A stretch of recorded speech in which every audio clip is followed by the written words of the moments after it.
Guys, so meron tayo ditong bagong pulley set from Sun Racing. So ito, bumili tayo ng bagong pulley set. Hindi po ito sponsored sarili nating pera pinambilin nito. Kasi akala kasi ng iba kapag may vlogger, nag-vlog ng pyesa, sponsored agad eh. So ito, yan, pang Honda Click 150 talaga siya. Drive face pulley with drive face with bushing. Ayan, check natin kung ano yung laman nito sa loob. So maganda yung packaging nila, ano? Medyo pangat lang boss ko ngayon kasi may sipon tayo eh. So pagbukas natin, nakita natin yung kanyang drive face. Ayan.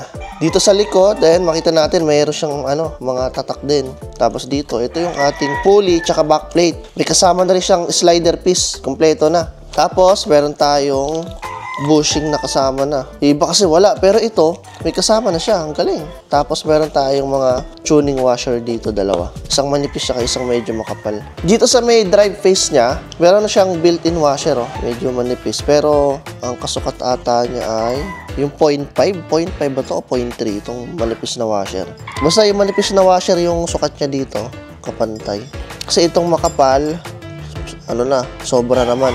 Tapos nakalagay dito, Click 150 2024 Champions. Hindi ko alam kung ito yung pinaka-latest nila ha. Tapos ito yung sa harap, yun nakalagay Japanese technology. Tapos ito hindi ko maintindihan. Tapos may sun dito. Tapos medyo lighten siya. Kasi yung dito walang palikpik. Unlike sa stock, ayan, meron siyang ganito. Pero dito sa Sun Racing, wala na siya halos. Meron naman pero sobrang nipis na talaga. Dito sa drive face, makita rin natin dito, may nakalagay na Japanese technology na naka-engrave.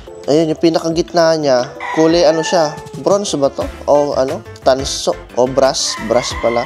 Comment down nyo na lang mga pare kung anong type ng metal tong nasa gitna. Napansin ko sa kanya dito mga pare kayo, medyo malaki siya, as in malaki talaga. Bigyan ko kayo ng idea.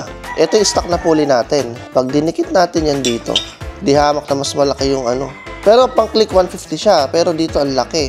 Ayun yung sobra meron tayo ditong drive face ng Project FI pang PCX 150. Nung dinikit ko siya dito, pareha siya ng laki ng PCX 150 na pulley. So, big pulley siya. Parang yung mga JBT rin, big pulley. Hindi ko sure kung mananakbo to ng maganda kasi itong Project FI na pulley ko, iba pa rin daw talaga yung performance ng pulley na pang Honda Click talaga, yung standard yung size yung ganito. Di hamak na mas malaki yung Sun Racing talaga Pero try natin, sige, try natin ikabit sa motor.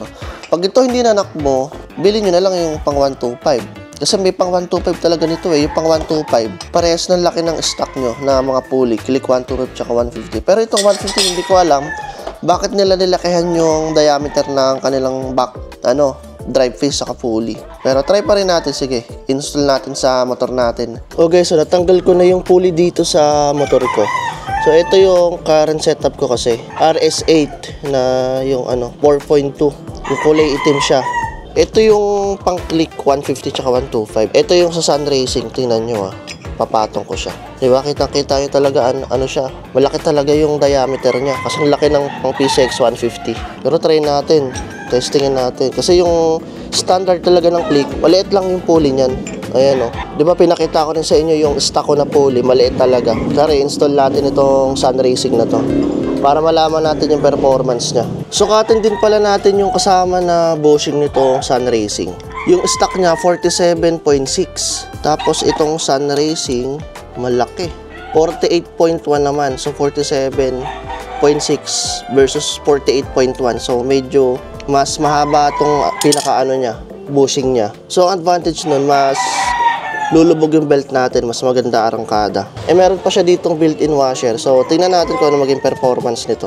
Tapos, meron pa tayo dito mga tuning washer. Guys, ito yung gamit natin ngayon, yung Sun Racing na pang Click 150 na big pulley. Testingin natin yung performance niya. Guys, napansin ko dito sa Sun Racing, parang medyo pigil yung takbo niya. Yung sa big pulley na to, kasi hindi ito standard na size Pansin ko sa kanya, parang medyo compare dun sa gamit ko na RS8, medyo bawas siya ng performance ng konti. Yung hiyaw, same set parang medyo nabawasan yung yung acceleration ko. Ganun yung pakaramdam ko dito. Ayun parang hindi siya pero okay naman, kumbaga gagamit ko pa rin naman siya, pero yung ine-expect ko na performance parang hindi siya gano'ng kaganda. Actually, hindi nabasa kong review nagbasa-basa ako kagabi. Mali nga dapat bago ko bilhin, nagbasa muna ako. Yung mga user din, okay pa daw yung pang click 125 na isalpak sa mga click 150 tsaka sa 125. Kasi yung Sun Racing click 125 na pulley, same ng standard. Itong pang click 150, pares ng sukat ng mga PCX 150 tsaka ADB 150, which is hindi dapat. Ang kasukat ng click 150, yung click 125, hindi yung mga ADB tsaka PCX. Kaya siguro yun, naapektuhan din yung performance niya. Parang gusto ko pa yung damba ng stock. Siguro sa ano, kasi nakalagay dito PCX, ADB, click. Sure ako, pang PCX to, pero hindi ito pang click. Ewan ko, nagkamali lang si Sun Racing. Ang kasukat talaga ng click 150, yung click 125. Same sila ng pulley. Pero yung sa mga PCX tsaka ADB, magkaiba na. Pero ito, ganun yung nilagay ng ano ng Sun, ewan ko bakit nilakihan nila. So anyway mga pare kayo, no, yun, magbibili kayo ng pulley ng click. Kahit click 150 yung motor nyo, piliin nyo yung click 125. Mas maganda performance daw doon. So hindi ko alam kung anong gagawin ko dito sa pulley na to. Benta ko na lang sa mga naka PCX at ADB. Mga ganun lang yung gawin ko. Kasi kaya bebenta ko to sa naka-click, baka dyan sila masayahan. So ayun guys, no, sana nagustuhan nyo itong ating review dito sa Sun Racing pulley na pang click 150. Yan, ito info ko talaga to based on experience. Pag bibili kayo, yung pang click 125 lang, wag yung pang click 150 kasi yung kasukat itong pang click 150, yung mga pang PCX, which is mali siya. Ewan ko, baka nagkamali lang sila. Baka nagkamali lang sila Sun Racing. Baka akala nila porket 150 to, same na ng pyesa ng mga PCX saka ADB 150. Ayan, so ayun, share nyo rin para malaman din ng iba mga pare ko kasi para hindi rin masayang yung pera nyo. Para malay mo, makarating din kay Sun, o ma-correct nila yung mga pulley nila, yung mga models na pwede lang. So ayun lang mga pare kayo, no. Ayan, sa mga interesado ng Sun Racing click 125, ito lalagay ko na lang dyan sa comment section yung link. Wag yung click 150, hindi ako maglalagay ng link dyan. Click 125 lang ilalagay ko dyan sa mga gusto pa rin ng Sun Racing. Pero soon, baka ewan ko, baka pag nagkaroon tayo ng Sun Racing na pang click 125, yun i-review din natin. Testingin natin dito sa ating click kung kamusta yung performance niya. Dito sa Sun Racing na click 150, medyo hindi ako nasayahan sa takbo niya Hindi siya pwede pang yung mga pang daily. Medyo bawas yung damba niya.